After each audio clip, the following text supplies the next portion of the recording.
नमस्कार दोस्तों, आज की कहानी है मान्यताएं। वीकेंड पर अश्विन के पास के ही एक पिकनिक स्पॉट पर जाने की योजना बना डाली। दोनों बेटों को हॉस्टल में भेज देने के बाद से मैं भी अपने को घर में काफ़ी अकेला महसूस करने लगी थी, इसलिए झट से जाने के लिए तैयार हो गई। दूसरे दिन सुबह सुबह वहाँ जाने के लिए हम तैयार होकर निकल पड़े थे।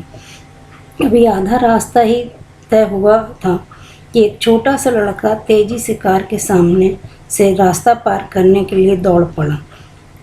अश्विन ने उसे बचाने की बहुत कोशिश की, जिससे कार रास्ते के किनारे लगे पत्थर से जा टकराई और लड़के को हल्का सा धक्का लगा ही था कि जिससे वह औंधे मुंह सड़क पर जाकर गिरा। अश्विन की कोई गलती नहीं थी, फिर भी देखते देखते लोग कार के आसपास जमा होने लगे। मैं बुरी तरह घबरा गई थी। तभी वहाँ पर एक पुलिस की गाड़ी आ गई, जिसने 4 पुलिसकर्मी उतरकर वहाँ आ गए। उन लोगों ने बीच बिचाव कर मामले को शांत किया। हम दोनों को सुरक्षित अपनी जीप तक ले आए। वहाँ पहुँचते ही जो व्यक्ति धूमकेतु सा जीप से निकलकर प्रकट हुआ और कोई नहीं, वह अर्पित था, जिसे देखते ही मुझे यह समझने में देर नहीं लगी कि पुलिसकर्मियों को हमारा साथ इतना दोस्ताना रवैया क्यों था। पुलिसकर्मियों को हमारी क्षतिग्रस्त कार के विषय में कुछ निर्देश दे हुए हम दोनों को अपनी जीप में बैठाकर अपने घर ले आया। वहाँ पहुँच आनन फानन में अश्विन को लगी थोड़े बहुत चोटों पर मरहम पट्टी करवा दी। हमारे लिए उसने इतना सब कुछ किया, फिर भी हम हमेशा की तरह उसके लिए एक छोटा सा शब्द धन्यवाद तक नहीं बोल पाए। दरअसल कहीं ना कहीं मेरे मन में हमेशा से अपने आप को उससे विशिष्ट समझने का डर रहा, जिससे उसकी विनम्रता में भी उसकी दीनता नज़र आ जाती थी। आज उसका सौम्य व्यक्तित्व, वैभव, उच्च पद और शालीन व्यवहार ने मेरे सारे शिकवों को धराशायी कर मुझे पूरी तरह निरुपाय बना दिया। उस पर उसके सांवले चेहरे पर जड़ी 2 आँखों के मुँह उपालंब बेचैन किए हुए थे। तभी वहाँ उसकी पत्नी रेवा और उसकी गोल मटोल सा बेटा मकरंद आ गया। रेवा का सुंदर मुखड़ा, आकर्षक व्यक्तित्व और विनम्र व्यवहार ने मेरे रहे सहे दर्प को भी चूर कर दिया। रेवा एक डॉक्टर थी जो पास के ही एक हॉस्पिटल में काम करती थी। फिर उसने हमारे आतिथ्य में कोई कमी नहीं छोड़ी। रेवा के सामने मैं खुद को काफ़ी बौना महसूस कर रहा था। थोड़ी देर में अर्पित और अश्विन ऐसे घुल मिल कर बातें करने लगे मानो बरसों के बिछड़े 2 आत्मीय स्वजन हों, और मेरा अचंभित मन यही सोच रहा था कि मात्र 10 वर्षों का समय क्या आदमी को इतना बदल सकता है।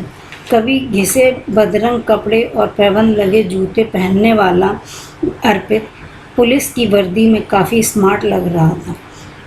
पुलिस की ट्रेनिंग ने ठोक पीट कर उसके श्यामल चेहरे को पॉरिस के तेज से दीप्त कर उसके व्यक्तित्व को एक नया आयाम दिया था। फिर भी उसकी मुस्कान अभी तक उतनी भी स्निग्ध थी। जब रेवा ने किसी काम से उठकर अंदर चली गई तो भारी बोझ लिए मेरा मन उद्देश्यहीन यहाँ भटकता विस्मृत शहर मुजफ्फरपुर के उस मकान में जा पहुँचा जिसके पड़ोस में मेरी सबसे अच्छी दोस्त नेहा रहा करती थी। अर्पित नेहा के ताऊ जी की इकलौती संतान थी।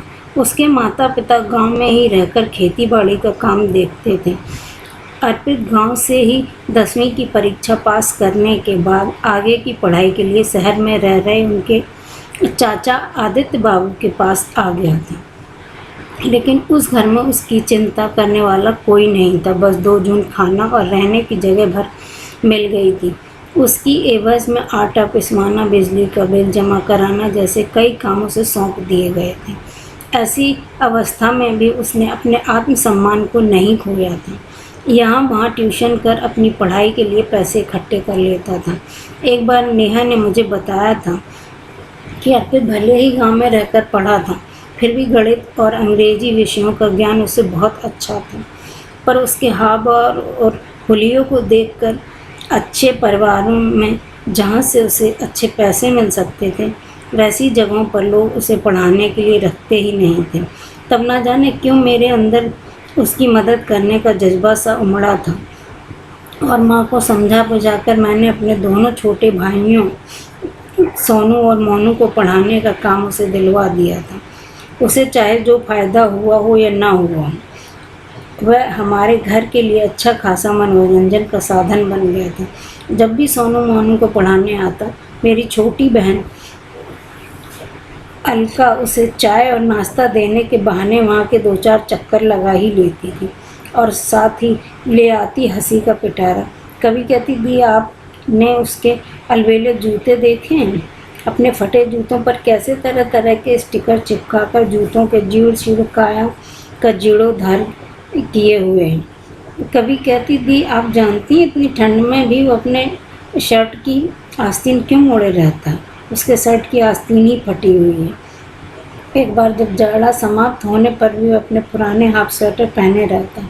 जाने कितने बेताल से कोमल ने पता लगा लिया कि उसका शर्ट पीठ पर से फटी है, जिसके कारण वह स्वेटर पहनता है।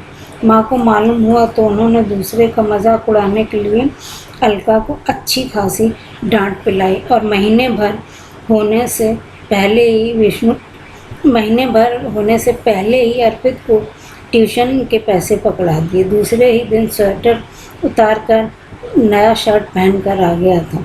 ऐसा नहीं था कि अर्पित हम लोगों की हरकतों को और व्यंग्यवाणों से अनभिज्ञ था, लेकिन जानबूझकर अनजान बना कोमल के व्यंग्यवाणों को हंसी से छुपाने का प्रयास करता रहता। उस दिन मेरा जन्मदिन था। किसी तरह सोनू मोनू से अर्पित को मालूम हो गया था। सुबह सुबह ही 2 बेहद सुंदर पीले गुलाबों को पत्तों से सजाकर मुझे भेंट किए।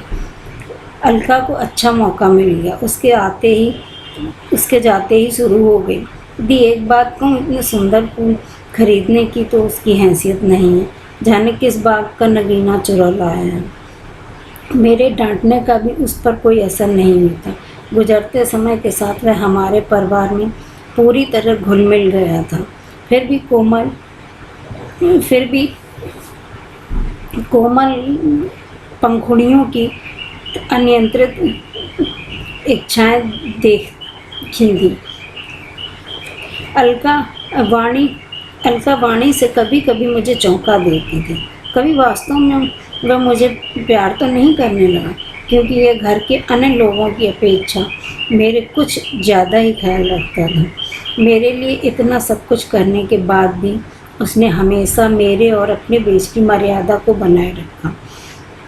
कभी अपने प्यार का इजहार नहीं किया। मैं भी उसके दिल में बसे प्यार को अच्छी तरह भांप गई थी। उसके इस दुस्साहस पर गुस्से के साथ साथ मन में हंसी भी आ गई थी। अपनी हैसियत जाने बिना लोग कैसे कैसे सपने देखने लगते हैं। समृद्धि और शहरी संस्कार में पली बड़ी मैं बेहद खूबसूरत लड़की थी। मेरे पिताजी सिंचाई विभाग में काफ़ी ऊंचे पद पर कार्यरत थे। इसके कारण बचपन से ही हमें सभी आधुनिक सुख सुविधाओं की आदत थी।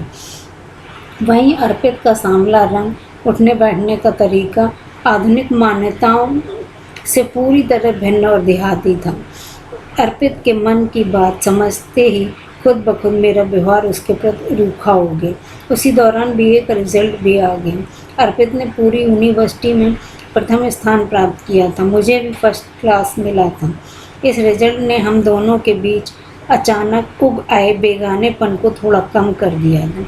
अभी मैं आगे की पढ़ाई के लिए सोच ही रही थी कि मामा जी ने अश्विन का रिश्ता मेरे लिए ढूंढ लिया था और मेरी शादी अश्विन के साथ तय हो गई थी। पापा ने ढेर सारे काम अर्पित को भी पकड़ा दिए थे। वह चुपचाप कामों में लगा रहता, लेकिन उसके चेहरे की उदासी और मायूसी मुझसे छुपी हुई नहीं थी। फिर भी प्रभुता के मद में अंधी में जानबूझकर अपने ससुराल की शिक्षा, पद और समृद्धि का गुणगान कर उसे आहत करती रहती। मेरी शादी से एक दिन पहले उसकी माँ की तबीयत खराब हो गई और उसे गांव जाना पड़ा। मेरी शादी के तुरंत बाद उसे पटना के एक प्राइवेट फर्म में नौकरी मिल गई और वह मुजफ्फरपुर छोड़कर पटना जा बसा था। देखते ही देखते 2 वर्ष कैसे गुजर गए। एक दिन अचानक अलका का फ़ोन आया। दी, एक खुशखबरी है, वह रोड रोमियो अर्पित IPS ऑफिसर बन गया है। उसकी इस आशातीत सफलता पर खुश होने के बदले मुझे एक तमाचा सा लगा, क्योंकि मैंने हमेशा उसे अपने से कम समझा। इसलिए खुश होने के बदले मन में व्यंग बाण ही निकले। हालांकि मैं खुद ही समझ रही थी कि मेरा सिद्धांत विहीन व्यक्तित्व मेरी ही आत्महीनता को दर्शा रहा था। वह भी उसे अर्पित के लिए जो हमेशा निष्काम भाव से समर्पित रहा। तभी रेवा की आवाज़ ने मुझे चौंका दिया था। वह मेरी तरफ चाय का प्याला बढ़ाते हुए बोली, अर्पित आपकी जितनी तारीफ़ करते हैं आप उससे कहीं ज़्यादा अच्छी हैं। बिना वजह बड़ाई करना ही तो अर्पित की आदत में है, शामिल है। मेरी इतनी सी बात ने रेवा को बोलने का सूत्र थमा दिया। आपकी इस बात से मैं पूरी तरह सहमत हूँ कि अर्पित का स्वभाव ही ऐसा है, जिन्हें दूसरों में सिर्फ गुण ही दिखाई देते हैं। वह किसी के लिए दिल में कोई शिकवा नहीं रखते। माता पिता ने भी इनका लगाव अद्भुत है। हर रिश्ते को मान देने वाला, निश्चल और दूसरों की मदद करने वाला इंसान की पत्नी कभी दुखी हो ही नहीं सकती। यही सोचकर मुझे इनके करीब लाई। हम दोनों अलग अलग वातावरण में पले बढ़े, अलग अलग स्वभाव के भी हैं। फिर भी ऐसी ही कुछ बातें बहुत ख़ास थी जो हम दोनों में समान थी, जिससे हमने शादी कर ली। मैं आज फख्र से कह सकती हूँ कि हम दोनों का यह फैसला पूरी तरह सही था। रेवा की बातों से मेरी खामोशी और भी गहरा गई थी। एक अजीब सी शून्यता मेरे दिलो दिमाग में भरने लगी थी। तभी हमारी कार बनकर आ गई। हम दोनों ने वहाँ से विदा ली। गाड़ी में बैठने से पहले मैंने मुड़कर देखा। अर्पित से मेरी आंखें टकराईं। उसकी सरल शंकाहीन निर्दोष आँखों से मैं आंखें मिला नहीं पाई।